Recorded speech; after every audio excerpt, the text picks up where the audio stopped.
اور یہ بھی ہے کہ ان میں سے اجر میں کسی طرح کی کمی نہیں ہے۔ تو اسی طرح تمام نیکیوں میں ہم جب کسی کے لیے نیکی کا باعث بنتے ہیں، کسی کے لیے ہدایت کا باعث بنتے ہیں، اور اس کے لیے اللہ تعالیٰ کی قربت کا باعث بنتے ہیں، تو اس کا اجر جو ہے وہ جہاں تک یہ سلسلہ چلتا رہے گا وہ سب کو اتنا ہی اجر ملتا چلا جائے گا۔ تو اسی طرح برائی ہے، برائی جو ہے وہ بھی اسی طرح ہی ہے۔ اگر کوئی شخص کسی کے لیے برائی کا ذریعہ بنا ہے تو وہ شخص بھی اتنا ہی گناہ گار ہے جتنا گناہ کرنے والا ہے۔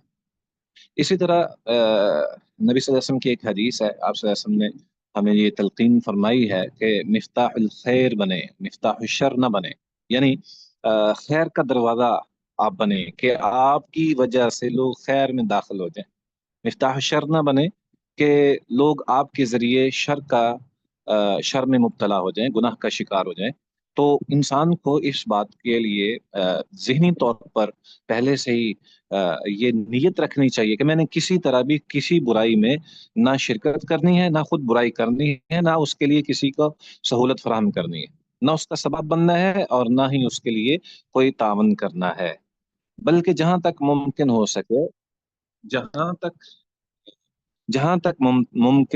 سکے انسان کو یہ چاہیے کہ وہ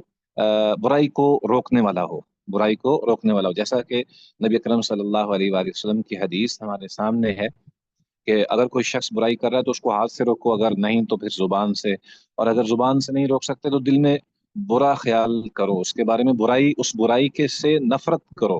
وذالک اضعف الایمان، اور یہ کمزور ایمان کی نشانی ہے، یعنی اس کو چاہیے تھا کہ وہ زبان سے روکے۔ تو یہ درجہ بندی بھی ہے، یعنی بعض اوقات حکمران جو ہے اس کے لیے ضروری ہے کہ وہ سختی کرے، اسی طرح جو ذمہ داران ہیں ان کے لیے ضروری ہے کہ وہ برائی کو روکنے میں سختی کریں، اور کچھ لوگ جو ہیں وہ علماء کی صورت میں ہیں اور انہیں چاہیے کہ وہ اپنی زبان سے لوگوں کو بتائیں اور ہدایت کی طرف لے کر جائیں۔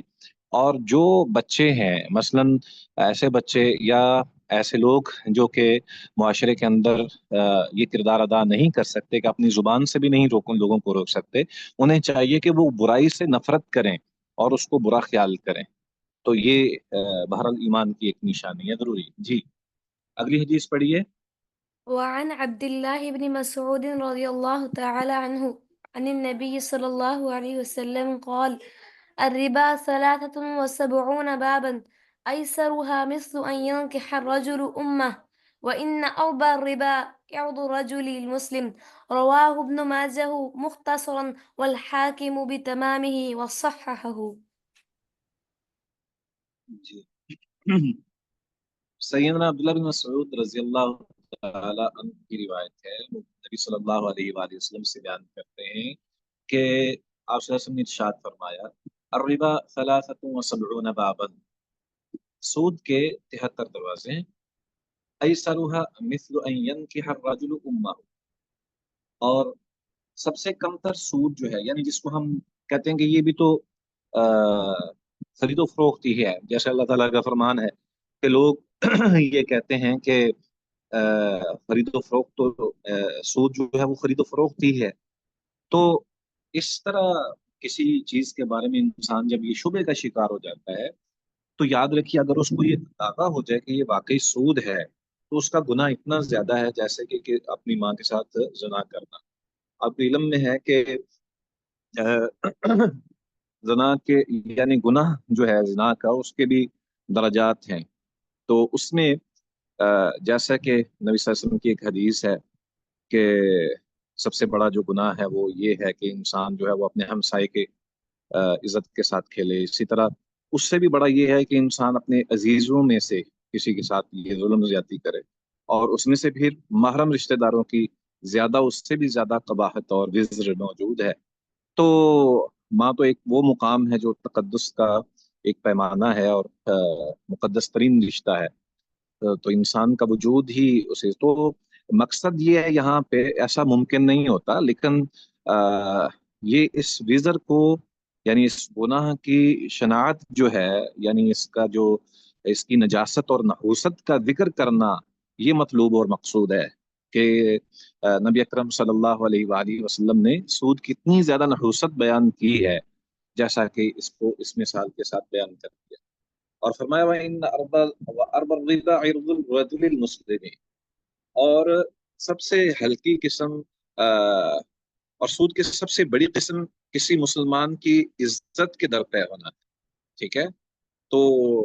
اگر کوئی شخص یہ سمجھے کہ ہم لوگوں کی ہر وقت اپنی زبان کے ساتھ، اپنی کردار کے ساتھ لوگوں کی عزتوں کو پامال کرتے ہوئے ہمیں کوئی پوچھنے والا نہیں ہے، تو یہ ایک بہت بڑا گناہ ہے، اور شاید اس چیز کا اس کو احساس نہیں ہے کہ نبی اکرم صلی اللہ علیہ وآلہ وسلم نے اس کو سود کے ساتھ مشابہت دے دی ہے، کہ جو شخص اپنی زبان سے، اپنے ہاتھ سے، اپنے کردار سے کسی مسلمان کے درپے ہوتا ہے، درپے آزار ہوتا ہے، اس کو تکلیف پہنچاتا ہے اور اس کی عزت کے ساتھ کھیلتا ہے، تو یہ اتنا بڑا گناہ ہے، ٹھیک ہے جی۔ رواہ ابن ماجہ مختصراً والحاکم بتمامہ، حاکم نے اسے مکمل بیان کیا ہے اور اسے صحیح کہا ہے، وصححہ، اور اسے صحیح کہا ہے جی۔ وعن أبي سعيد الخدري رضي الله تعالى عنه أن النبي صلى الله عليه وسلم قال: لا تبيعوا الذهب بالذهب إلا مثلا بمثل، ولا تشفوا بعضها على بعض، ولا تبيعوا الورق بالورق إلا مثلا بمثل، ولا تشفوا بعضها على بعض، ولا تبيعوا منها غائبا بناجر. متفق عليه. یہاں پہ اس حدیث میں نبی اکرم صلی اللہ علیہ وآلہ وسلم نے ہمیں خرید و فروخت کا ایک یا تبادلے کا ایک پیمانہ اور انداز جو ہے، جو جائز طریقہ ہے، اس کا اظہار فرماتے ہوئے ہمیں تنبیہ فرمائی ہے کہ سود سے بچنے کے لیے ہمیں کیا کرنا چاہیے۔ سیدنا ابو سعید خدری رضی اللہ تعالیٰ عنہ کہتے ہیں کہ بلا شبہ رسول اللہ صلی اللہ علیہ وسلم نے ارشاد فرمایا: لا تبیع الذهب بالذهب، سونے کو نہ بیچو سونے کے ساتھ، الا مگر مثلا بمثل، برابر برابر، ولا تشفوا بعدها على بعض، اور ایک کو دوسرے پر زیادہ نہ کرو، یعنی یہ نہیں ہے کہ کمی بیشی جو ہے یہ جائز نہیں۔ ولا تبیع الورق بالورق، اور نہ تم چاندی کو چاندی کے بدلے میں بیچو، الا مثلا بمثل، مگر برابر برابر، ولا تشفوا بعدها على بعض، اور اس سے کمی بیشی کے ساتھ اس کا تبادلہ نہ کرو۔ ولا تبيعوا منها غائبا بناجز، اور یعنی حاضر کو ادھار کے بدلے میں نہ بیچو، نہ بیچو تم اس کو، یعنی اس چاندی کو یا سونے کو غائباً، جو ابھی موجود نہیں ہے، بناجز، حاضر کے ساتھ، یعنی جب آپ نے کسی وقت بھی سونے اور چاندی کا تبادلہ کرنا ہے، سونے کا سونے کے ساتھ تبادلہ کرنا ہے، تو آپ کے لیے لازم ہے کہ برابر برابر وزن ہو، اسی طرح چاندی کے حوالے سے بھی ہے۔ اور اگر آپ نے کرنا ہے تو یہ بھی بعض لوگ کہتے ہیں نا کہ ابھی تم نقد لے لو اور بعد میں زیادہ لے لینا، اس کی بھی ممانعت ہے کہ انسان جو ہے اگر کسی کو ضرورت ہے تو وہ اس کو اس موقع پر جو ہے وہ جتنا دے گا وہ بعد میں اتنا ہی لے گا، یہ نہیں ہے کہ بعد میں وہ زیادہ وصول کرے، تو یہ بہت زیادہ ضروری ہے۔ تو یہاں پہ اس حدیث میں در حقیقت سونے اور چاندی کا ذکر کرنے کا مطلب درہم و دینار کا ہے، درہم و دینار کا مقصود ہے، کیونکہ دور نبوی میں درہم و دینار ہی نقدی کی صورت میں استعمال ہوتے تھے، اور اشیاء کے تبادلے کے لیے جو، یا اجناس کے تبادلے کے لیے جو قیمت جو مقرر کی جاتی تھی یا قیمت لین دین کیا جاتا تھا، جس قیمت سے، وہ درہم و دینار تھے، درہم چاندی کو اور دینار سونے کو۔ تو اس اعتبار سے نبی صلی اللہ علیہ وآلہ وسلم نے اس دور میں اس کو بنیادی طور پر واضح کر دیا کہ اگر آپ نے سونے کا سونے کے ساتھ تبادلہ کرنا ہے تو برابر برابر ہوگا، اسی طرح چاندی کا چاندی کے ساتھ تبادلہ کرنا ہے تو برابر برابر ہوگا۔ تو آج کے دور میں بھی ایسا ہی ہے، آج کے دور میں بھی یہی ہمیں دیکھنا چاہیے۔ بعض اوقات ہم سونے کو تبدیل کرواتے ہیں، ڈیزائن چینج کرواتے ہوئے، یا کوئی اس طرح کے معاملات ہوتے ہیں ہر گھر میں ہوتے ہوئے، تو اس میں جو چیز آپ نے جتنی دی ہے نا اس کو واضح کیا جائے، اور اس میں جتنی اس میں ملاوٹ ہے، یعنی کیرٹ کا حساب جو ہے وہ بھی آپ کے سامنے ہونا چاہیے کہ یہ کتنے کیرٹ کا ہے، اور جتنے کیرٹ کا آپ نے دیا اتنے کیرٹ کا آپ نے وصول کرتے ہیں، اور اگر اس پہ کوئی اس نے ایکسٹرا کام کیا ہے، کوئی ایسی چیز بنائی ہے تو اس کی پیمنٹ جو ہے وہ الگ آپ مزدوری کی صورت میں کیجیے، تاکہ آپ کو یہ اندازہ ہو کہ ہم نے جو سونا دیا ہے وہ اتنا ہی آپ نے وصول کیا ہے، ٹھیک ہے جی؟ ہاں جی آگے بڑھیے۔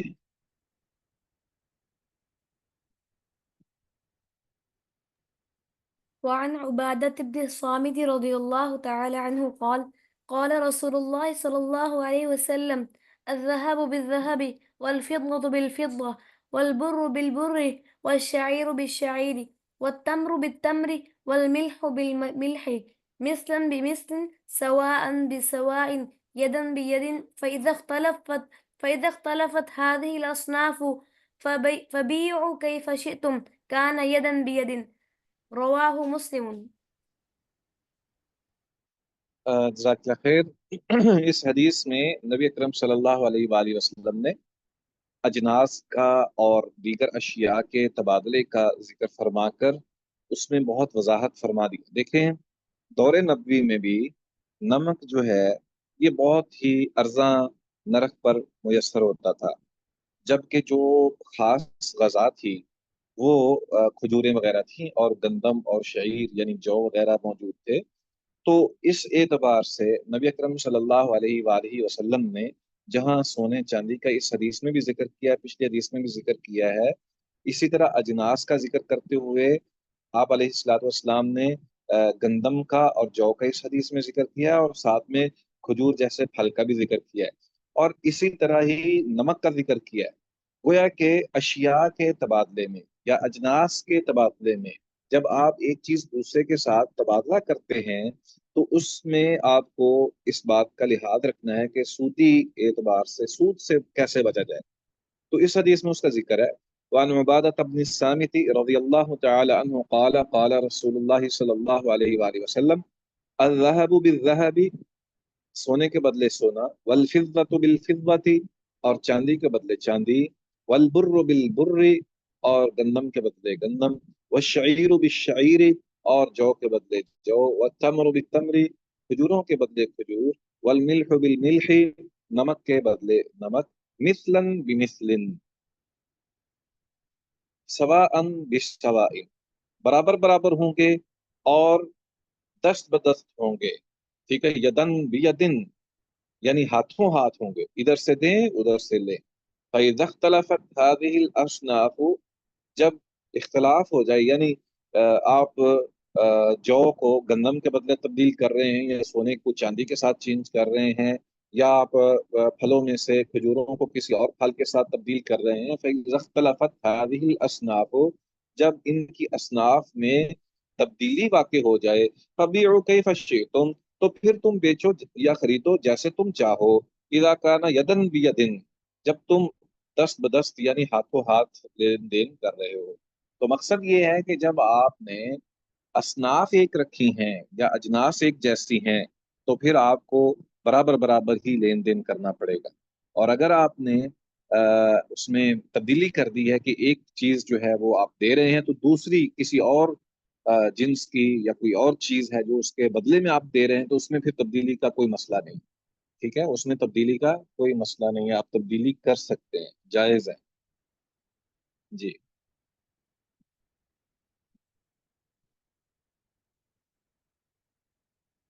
آگے۔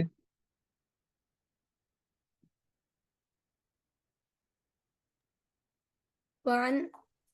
وعن أبي هريرة رضي الله تعالى عنه قال قال رسول الله صلى الله عليه وسلم الذهب بالذهب وزنا بوزن مثلا بمثل والفضة بالفضة وزنا بوزن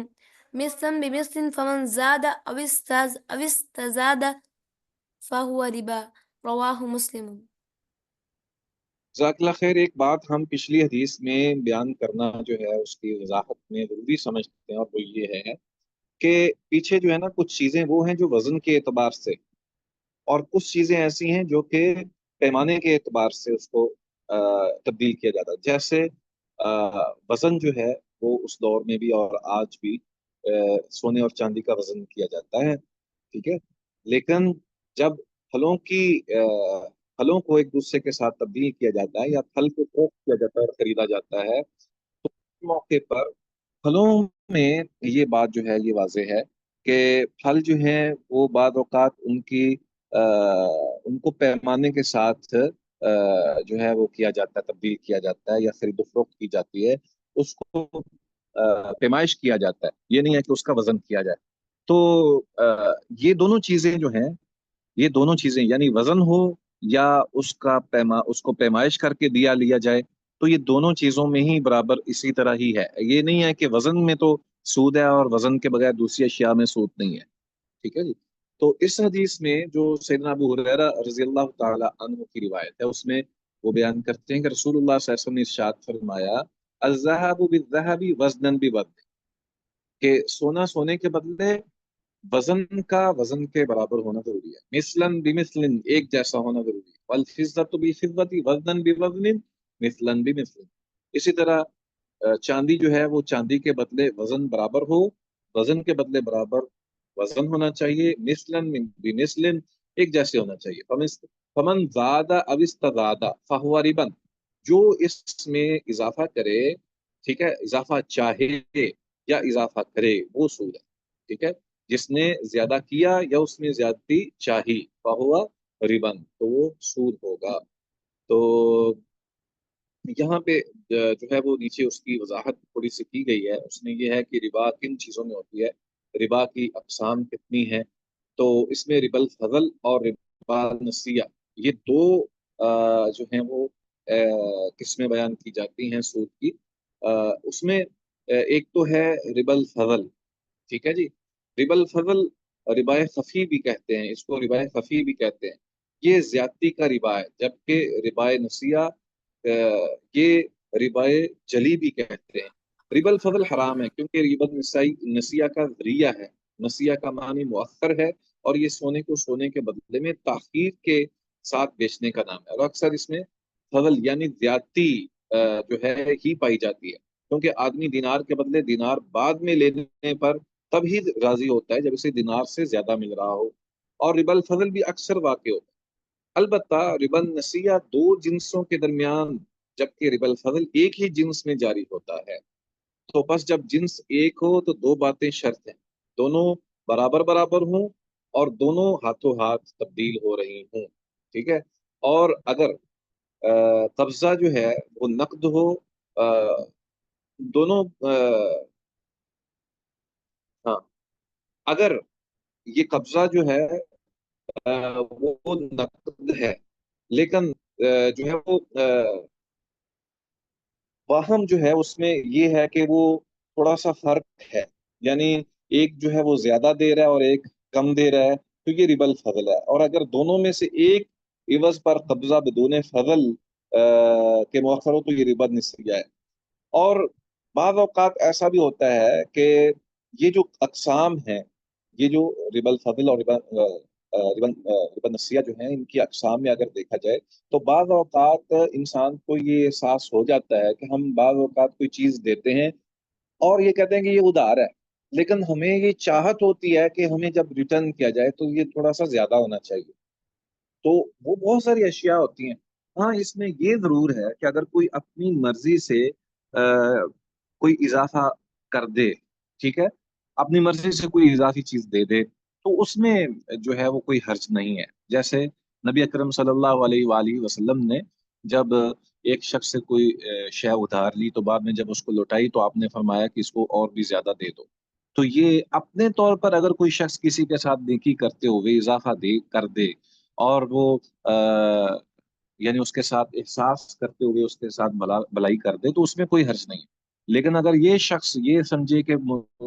وہ پہلے سے ہی نیت کر کے بیٹھا ہو کہ یہ مجھے واپس بھی اچھی طرح جو ہے وہ لوٹائے گا، تو یہ بات درست نہیں۔ اسی طرح اگر کوئی شخص کسی کو اس نیت سے تحفہ دیتا ہے کہ وہ مجھے اچھا تحفہ دے گا، تو اگر اس کی نیت ہی ہے کہ مجھے اچھا تحفہ ملنا ہے تو یہ بھی اچھی بات نہیں ہے، اس میں بھی انسان کو بچنا چاہیے، جس حد تک انسان بچ سکتا ہے اس کو بچنا چاہیے۔ تو اس میں جو اہم ترین بات ہے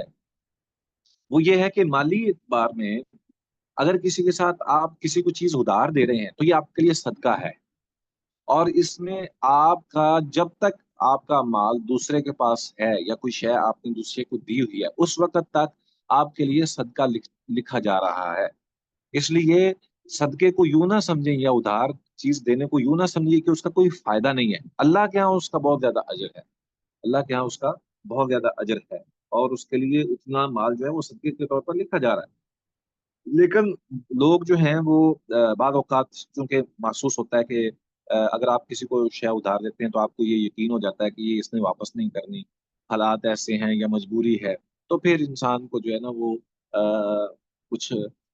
اس میں اگر ادھار نہیں دے سکتا تو کوئی حرج نہیں ہے، یا نہیں دینا چاہتا تو اس میں انسان کو خود اپنے آپ کو دیکھنا چاہیے، تاکہ وہ صدقہ جو ہے وہ کہیں ایسا نہ ہو کہ انسان کو اپنا نقصان ہی اس سے کر بیٹھے۔ ہاں جی۔ وعن أبي سعيد الخدري وعن أبي سعيد الخدري وأبي هريرة رضي الله تعالى عنهما أن رسول الله صلى الله عليه وسلم استعمل رجلا على خيبر فجاءه بتمر جنيب فقال رسول الله صلى الله عليه وسلم أكل تمر خيبر هكذا فقال لا والله يا رسول الله إنا لنأخذ الصاع من هذا بالصاعين والثلاثة فقال رسول الله صلى الله عليه وسلم لا تفعل بع الجمع بالدراهم ثم ابدع بالدراهم جنيبا وقال في الميزان مثل ذلك متفق عليه ولمسلم وكذلك الميزان۔ جزاک اللہ خیر۔ اب ایک اور صورتحال ہے ہمارے پیش نظر۔ نبی اکرم صلی اللہ علیہ وآلہ وسلم انسانی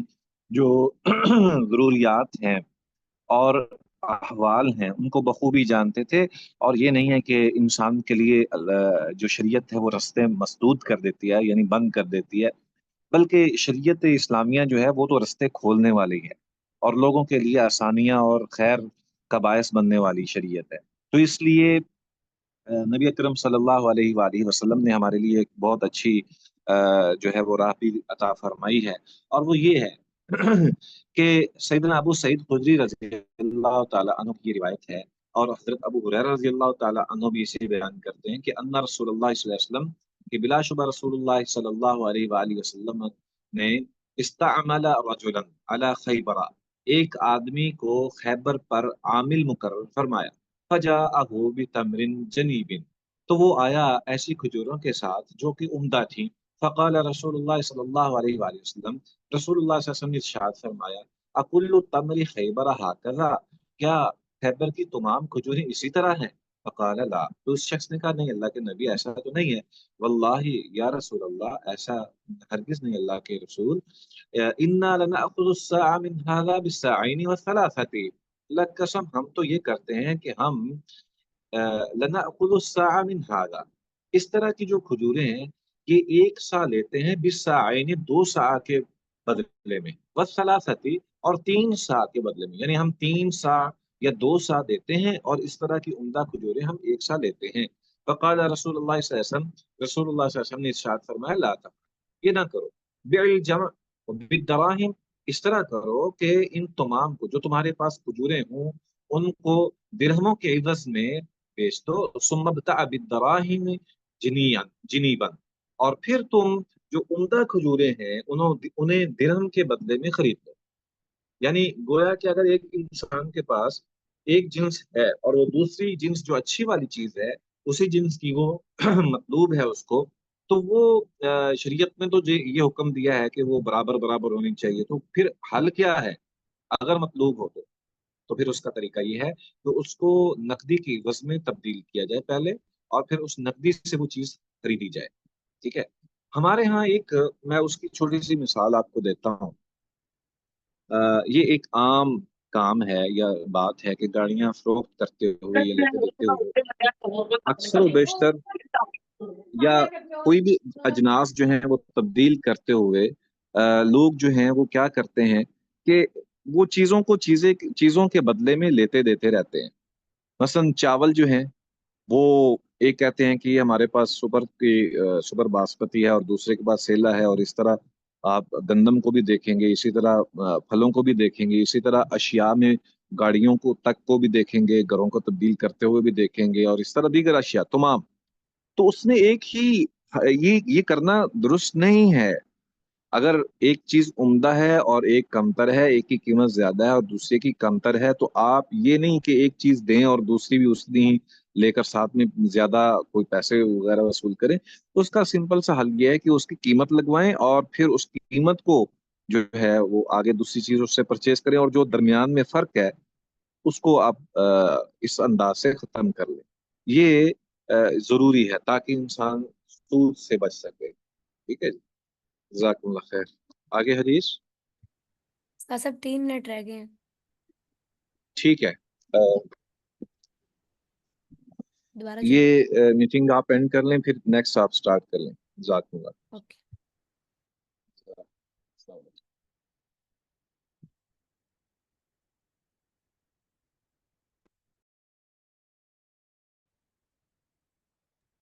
وعلیکم السلام ورحمۃ اللہ وبرکاتہ. جی بسم اللہ والصلاۃ والسلام علی رسول اللہ، اما بعد. پڑھیے.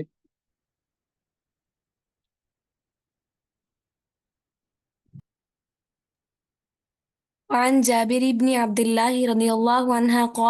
قال نهى رسول الله صلى الله عليه وسلم عن بيع الصبرة من التمر التي لا يعلم مكيلها بالكيل مسمى من التمر. رواه مسلم.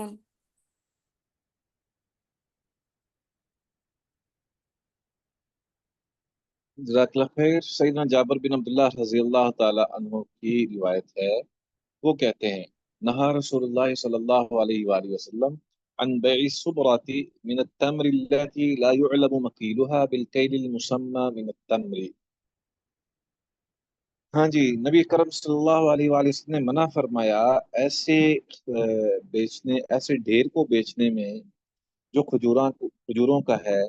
جس کا جس کے کیل کا معلوم نہیں ہے، یعنی اس کی پیمائش معلوم نہیں ہے، اس کھجوروں کے بدلے میں جس کا کیل معلوم ہے، یعنی اس کی پیمائش جو ہے وہ معلوم ہے. من التمری، کھجوروں سے. رواہ مسلم، اسے مسلم نے روایت کیا. مقصد یہ ہے کہ انسان کو تھوڑا سا اس حوالے سے بہت زیادہ دیکھ لینا چاہیے اہتمام کر کے کہ جب شریعت نے ایک بات کہہ دی نا کہ برابر برابر، تو وہ پھر برابر برابر اندازے کے ساتھ ہی نہیں، بلکہ اس کو حقیقی طور پر ہی برابر برابر سمجھنا چاہیے. بعض اوقات انسان جو ہے وہ کہہ دیتا ہے نا کہ بس یہ ڈھیر اور یہ ڈھیر ایک جیسا ہے، اور حالانکہ وہ حقیقی طور پر اس میں کچھ نہ کچھ فرق ہوتا ہے. تو یہ احتیاط انتہائی زیادہ ضروری ہے. کوئی زیادہ جو ہے وہ جلدی نہیں کرنی چاہیے اس معاملے میں، اور رزق حلال کے لیے پوری توقع کرنا ضروری ہے. بے شک وہ اس پہ تھوڑا سا ٹائم بھی لگتا ہے، ظاہر بات ہے کہ انسان جو ہے وہ اس پہ وقت صرف کرے گا اور اس کی پیمائش وغیرہ کرتے ہوئے اس کو ٹائم لگے گا اور محنت بھی کرے گا، لیکن یہ بہت ضروری ہے. تو نبی اکرم صلی اللہ علیہ وآلہ وسلم نے احتیاط کو ملحوظ رکھنے کا اس حدیث میں حکم فرمایا ہے کہ کوئی یہ نہ سمجھ بیٹھے اندازے کے ساتھ کہ یہ برابر برابر ہیں، بلکہ ان میں فرق ہے تو پھر اس کے مطابق خیال رکھنا ضروری ہے. جی.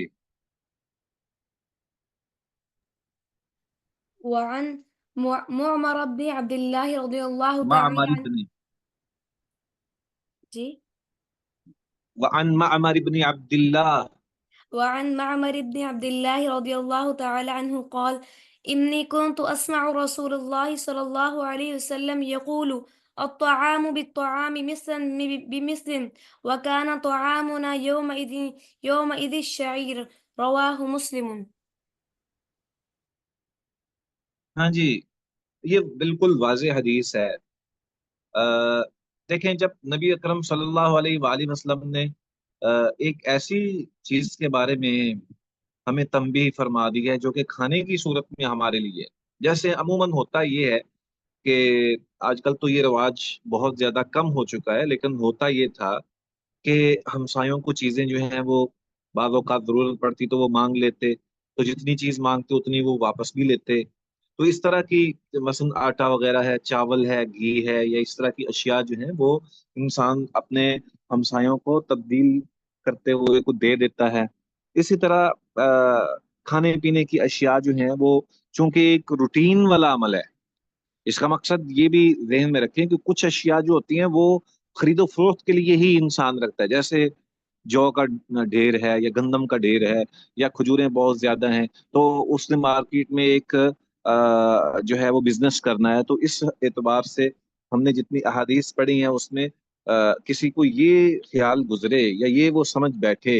کہ صرف یہ بزنس میں ہی انسان کو جو ہے وہ اہتمام کرنا ہے، ضروری خیال رکھنا ہے، نہیں، بلکہ یہ جو معمولات زندگی کے اندر انسان ایک دوسرے کے ساتھ اشیاء کا تبادلہ کرتا ہے، اس میں بھی احتیاط کا دامن ضروری ہے کہ اس کو بہت زیادہ ملحوظ رکھے۔ ایسا نہیں ہے کہ انسان کھانے پینے کی اشیاء یہ سمجھ بیٹھے کہ جو ہے اس میں کوئی حرج نہیں ہے، اتنا دیا لیا اندازے کے ساتھ ہی، نہیں، اس میں بھی اگر آپ تبادلہ کر رہے ہیں کسی چیز کا تو اس کو بھی وزن اور کیل کے مطابق جو ہے وہ آپ نے تبدیل کرنا ہے۔ اچھا، ایک بات تو یہ ہے، دوسرا یہ ہے کہ آ، کھانے پینے کی اشیاء ویسے آپ دے سکتے ہیں کسی کو، یعنی آپ کسی کے ساتھ نیکی کر سکتے ہیں، احسان کر سکتے ہیں، آپ کسی کے ساتھ تعاون کر سکتے ہیں، اور وہ ایک الگ سے ایک معاملہ ہے، لیکن جب آپ نے تبادلہ کرنا ہے کہ برابر برابر ایک لین دین کے حوالے سے خرید و فروخت کی ضمن میں، تو اس میں برابری کا اہتمام کرنا یہ بہت زیادہ ضروری ہے۔ ٹھیک ہے جی، آگے چلیے۔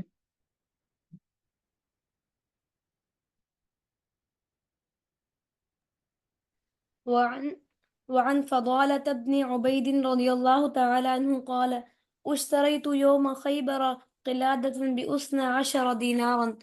فيها ذهب وخرز، وفصلتها فوجدت فيها أكثر من 12 دينارا، فذكرت ذلك للنبي صلى الله عليه وسلم فقال: لا تباع حتى تفصل. رواه مسلم. دیکھیں، یہ بھی ایک خوبصورت حدیث ہے ہمارے لیے کہ بعض اوقات انسان جو ہے وہ جب کوئی چیز خریدتا ہے تو اس کا اہتمام اتنا زیادہ ضروری ہے کہ اگر آپ کے پاس ہڈن چیز ہے کوئی، یعنی آپ کو نظر نہیں آ رہی کوئی اس میں کوالٹی کے اعتبار سے یا کوئی تو اس میں بھی آپ کو جب تبدیلی آپ نے کرنی ہے کسی کے ساتھ تو پھر اس میں اہتمام کرنا ہے کہ آپ نے لحاظ رکھنا ہے برابری کا۔ اب ایک یہ حدیث جو ہے فضالہ بن عبید رضی اللہ تعالی عنہ کی ہے کہ وہ کہتے ہیں کہ اشتریت یوم خیبر قلادۃ، میں نے خریدا خیبر کے روز ایک ہار، باثنی عشر دینار، 12 دینار کا، فیہا ذہب و خرز، اس میں سونا بھی تھا اور نگینے بھی تھے، ففصلتها، جب میں نے اس ہار کو نوٹ کیا، یعنی اس کو میں نے الگ الگ کوشش کی کہ اس کو دیکھوں اور میں نے الگ کیا، فوجدت فیہا اکثر من 12 دینارا، تو چونکہ دینار سونے کا ہوتا ہے تو اس لیے وہ کہتے ہیں کہ میں نے نوٹ کیا، دیکھا تو اس میں 12 دینار سے زیادہ سونا ہے، فذکرت ذلک للنبی صلی اللہ علیہ وآلہ وسلم، میں نے یہ بات نبی صلی اللہ علیہ وسلم کی خدمت اقدس میں پیش کی، تو فقال، آپ صلی اللہ علیہ وسلم نے ارشاد فرمایا: لا تباع حتی تفصل، نہ اس کو بیچا جائے یا نہ اس کو خریدا جائے یہاں تک کہ اس کو الگ الگ کیا جائے، واضح کیا جائے، یہ پتہ ہونا چاہیے کہ اس میں کیا ہے، ہر ایک چیز جو ہے وہ الگ الگ ہے۔ دیکھیں، اس میں پتہ ہے کیا مسئلہ ہے، اس میں ایک اہتمام یہاں تک بھی ضروری ہے کہ صرف دینار ہی نہیں تھے بلکہ اس میں دیگر نگینے بھی تھے، تو کوئی شخص یہ کہہ سکتا ہے کہ میں نے شے بیچی ہے تو چیز کے بدلے میں چیز نہیں بلکہ اس کے اندر فلاں چیز بھی ہے تو وہ الگ ہے، تو نہیں، ایسا نہیں ہو سکتا۔ جب آپ نے کوئی چیز کسی کے ساتھ تبادلے کے طور پر پیش کی ہے تو اس میں وہی جنس، وہی چیز موجود ہے جو جس کے عوض میں آپ چیز تبدیل کر رہے ہیں، اور دیگر اشیاء بھی بے شک ہوں، تو اس تبدیلی والی جو اشیاء یعنی ایک جنس کی اشیاء جب وہاں پہ مل جائیں گی تو پھر آپ کو برابر برابر ہی اس کو تبدیل کرنا پڑے گا، یہ نہیں ہو سکتا کہ آپ وہاں پہ کمی اور بیشی کریں۔ یہ اس حدیث میں دیکھیں کہ ایک ہار ہے جس میں نگینے الگ ہیں اور دینار الگ ہیں۔ اب ہونا تو یہ چاہیے کہ جیسے ہم عام حالت میں جو ہے وہ سوچ ہماری ہوتی ہے وہ یہ ہوتی ہے کہ جی یہ 12 دینار تو نہیں ہے، 12 دینار کے ساتھ اور چیزیں بھی ہیں اس لیے یہ مکس چیز ہے، تو مکس کر کے کسی کو کوئی چیز دے رہے ہیں اور اس کے بدلے میں ہم اسی جنس میں سے یا اسی شے میں سے کوئی اور چیز جو ہے وہ آپ کے ساتھ تبادلے کے طور پر پیش کر رہے ہیں، تو تب بھی ہمیں احتیاط کرنی ہوگی، تب بھی ہمیں واضح کرنا ہوگا کہ اس میں کیا ہے، اور ہر چیز کو الگ الگ رکھنا ہوگا۔ اس موقع پر بھی یہی ہو سکتا ہے کہ آپ درہم و دینار کے عوض یعنی نقدی کی صورت میں کوئی چیز پرچیز کریں اور پھر اس کو نقدی کی صورت میں الگ جو ہے وہ بیچیں۔ تو یہ اس حدیث سے یہ بھی واضح حکم ہمارے سامنے آ گیا ہے۔ ٹھیک ہے جی، جزاکم اللہ خیر جی، آپ کا وقت ہو چکا ہے۔ کسی نے کوئی سوال وغیرہ پوچھنا ہے؟